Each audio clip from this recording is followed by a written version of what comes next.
Oke, kita bahas yuk soal Inara Rusli. Belakangan ini namanya lagi rame banget kan. Ada kontroversi yang bahkan dia sendiri bilang udah kayak benang kusut. Ini cerita yang benar-benar rumit, banyak plot twistnya, dan sukses bikin persepsi publik jungkir balik.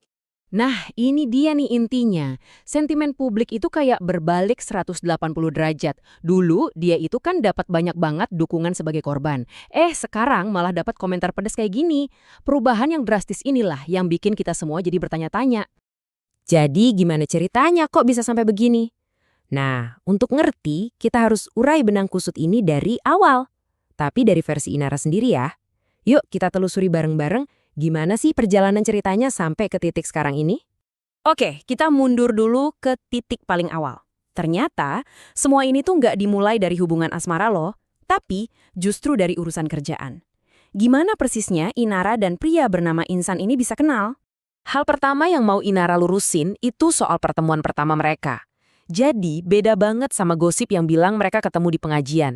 Kata Inara, Insan itu dikenalin ke dia di rumahnya, dan itu murni buat urusan bisnis. Dia juga negasin kalau nikah siri mereka itu rahasia banget.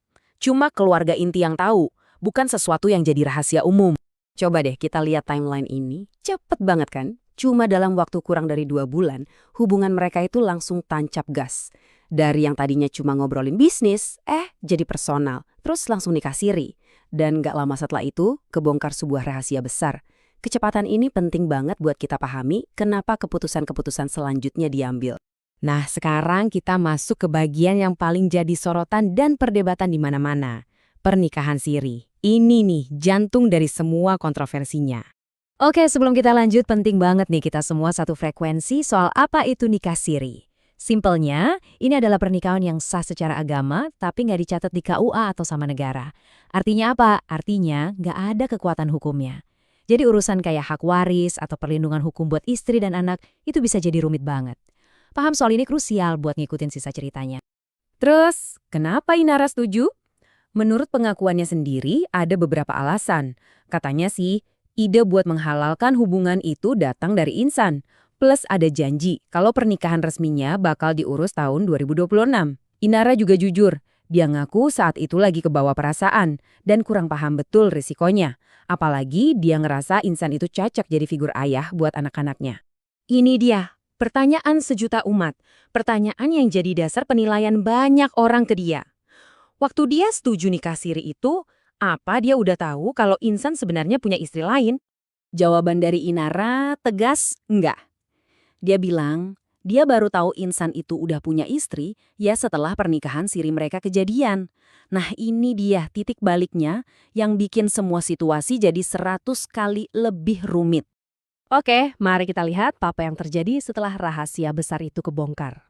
Begitu Inara tahu soal adanya istri pertama Insan, Mawah, situasinya langsung memanas, baik di dalam maupun di luar. Menurut Inara, dia nggak langsung meledak. Dia coba selesaikan ini baik-baik dulu di internal.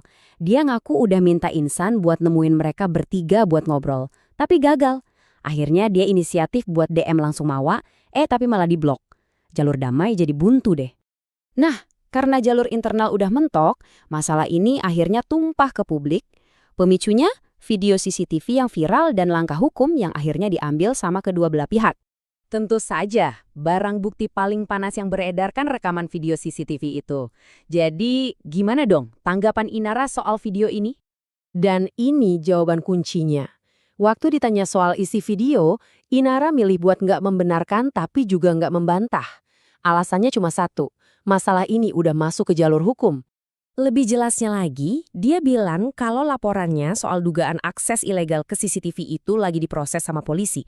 Makanya, dia milih buat tutup mulut supaya nggak mengganggu proses penyelidikan yang lagi berjalan. Masuk akal sih? Nah, ini membawa kita ke situasi sekarang, di mana semuanya kayak lagi mandek. Konfliknya belum selesai, dan sekarang tekanan ada di pundak Insan buat ambil keputusan. Puncaknya mungkin waktu Insan ngomong di salah satu podcast. Kalimat inilah yang, kata Inara, bikin dia sampai merasa mual. Pernyataan ini nunjukin banget inti masalahnya. Insan kayaknya nggak mau milih, dan itu justru bikin situasi buat semua orang jadi makin keruh. Jadi, sikap Inara sekarang udah jelas banget. Dia meletakkan tanggung jawab sepenuhnya di tangan Insan. Logikanya dia, karena Insan adalah suami dari kedua perempuan ini, ya cuma Insan yang punya kuasa dan kewajiban buat menyelesaikan masalah ini. Tapi, yang menarik, di tengah semua kekacauan ini, Inara juga melakukan refleksi diri. Dia ngaku salah waktu dulu sempat umbar masalah rumah tangganya yang sebelumnya. Dan yang ironis, dia juga nyesal pernah ngomong kalau wanita baik-baik nggak mungkin mau sama suami orang. Posisi yang sekarang justru dia alami sendiri. Ini nunjukin ada semacam kesadaran diri. Karena nggak mau digantungin terus-menerus, Inara akhirnya ngasih ultimatum. Ada batas waktu yang jelas buat Insan untuk akhirnya mengambil sikap. Dan deadline-nya ini spesifik banget, sebelum awal bulan puasa.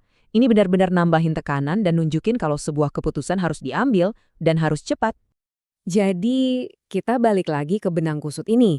Sekarang semuanya terpusat ke satu orang yang harus membuat pilihan sulit.